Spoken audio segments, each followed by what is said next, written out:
Hi friends, మేము మా బాబుకి అక్షరాభ్యాసం చేయించాము. ఇంకా స్కూల్లో ఇద్దరు పిల్లలను కూడా అడ్మిట్ చేయించాము. సో ఈ వీడియోలో నేను అక్షరాభ్యాసము ఎప్పుడు, ఎక్కడ, ఎలా, ఎంత ఖర్చు అవుతుంది, కావాల్సిన ఐటమ్స్ ఏంటి అనే విషయాలతో పాటు మా పిల్లల స్కూల్ ఫీజెస్ ఎంత ఉన్నాయి అనే విషయాలను కూడా మీతో షేర్ చేసుకుందాం అనుకుంటున్నాను. ఫ్రెండ్స్, వీడియోస్ చూస్తున్నారు బట్ లైక్ చేయట్లేదు, షేర్ చేయట్లేదు, సబ్స్క్రైబ్ చేయట్లేదు. Please like, share and subscribe my channel. Please support me.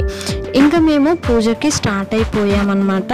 Temple దగ్గరికి వెళ్ళాము. పూజ రిక్వైర్మెంట్స్ వచ్చేసి జనరల్గా మనకు పూజకు కావాల్సిన పసుపు, కుంకుమ, గంధము, అగరవత్తులు, హారతి కర్పూర బిళ్ళలతో పాటు మనకి ఈ పూజకు స్పెషల్గా blouse piece, fruits, slates, slate pencils, ఇంకా పెన్సిల్స్, నోట్బుక్స్ ఉన్నా పెట్టుకోవచ్చు అనమాట. ఏ ఏజ్లో పూజ చేయించాలి అని అంటే పిల్లలు 6 months స్టార్ట్ అయిన దగ్గర నుంచి 5 years లోపల ఎప్పుడైనా చేయించుకోవచ్చు.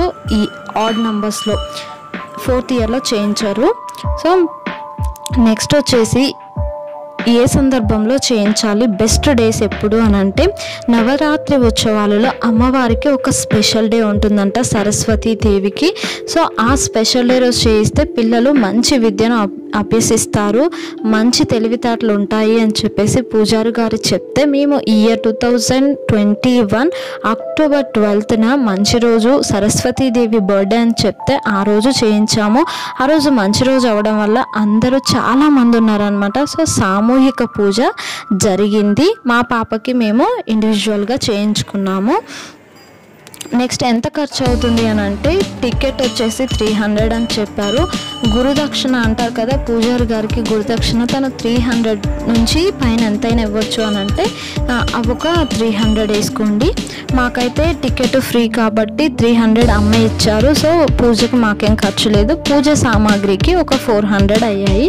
మొత్తం 1000లో పూజ కంప్లీట్ అయిందనమాట. ఇది వచ్చేసి పిల్లల స్కూల్ అనమాట. స్కూల్ ఎంట్రన్స్ చాలా బాగుంది కదా, మంచి గ్రీనరీ, పెద్ద play ground, everyday 1 hour playing ఉంటుందంట. సో నాకు అది మాత్రం చాలా బాగా నచ్చింది. సో కేసరి ఎంటర్ అవ్వడంతోనే తను ప్లేయింగ్ ఏరియానే చూసుకుందనమాట ఫస్ట్. సో అది చూసి డాడీ నేను స్లైడ్ అవుతాను అని అంటే వాళ్ళ డాడీ పైకి ఎక్కిచ్చారు. అయితే ఇక్కడ ఒక ఇంట్రెస్టింగ్ విషయం ఏంటంటే మేము ఆఫ్టర్నూన్ 12 తర్వాత వెళ్ళామన్నమాట అడ్మిషన్ కోసము. మా పిల్లలు విత్ బ్యాగ్స్ వెళ్ళారనమాట. చాలామంది పిల్లలు స్కూల్కి వెళ్ళడానికి భయపడతారు, ఏడుస్తారు కదా వెళ్ళను అని చెప్పి. మా పిల్లలు మాత్రం స్కూల్ బ్యాగ్ వేసుకొని మరీ వెళ్ళారు.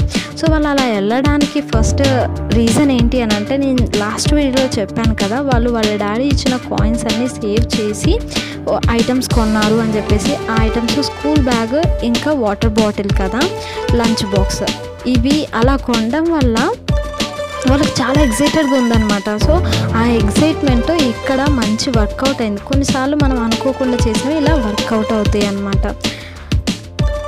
అలా మా పిల్లలు స్కూల్ బ్యాగ్ వేసుకొని వచ్చి మరి స్కూల్లో ఉంటామని చెప్పారు, బట్ ఉండలేదన్నమాట. ఇది వచ్చేసి రిసెప్షన్ ఎంట్రన్స్, ఇది వచ్చేసి పిల్లల ఎంట్రన్స్ అనమాట. నాకు ఇక్కడ బాగా నచ్చిన విషయం ఏంటంటే పిల్లల్ని డిస్టర్బ్ అవ్వకుండా వాళ్ళ రిసెప్షన్ సపరేట్గా ఇచ్చారనమాట. సో పేరెంట్స్ వచ్చినా పిల్లల్ని మీట్ అవ్వరు. సో చాలా వాళ్ళకి డిస్టర్బెన్సింగ్ ఉండకుండా వాళ్ళు వచ్చేసి ఫీజెస్ కట్టేసి వెళ్తారు. సో మా పిల్లల ఫీజెస్ వచ్చేసి 30,000 ఇద్దరికి. Thank you for watching our video.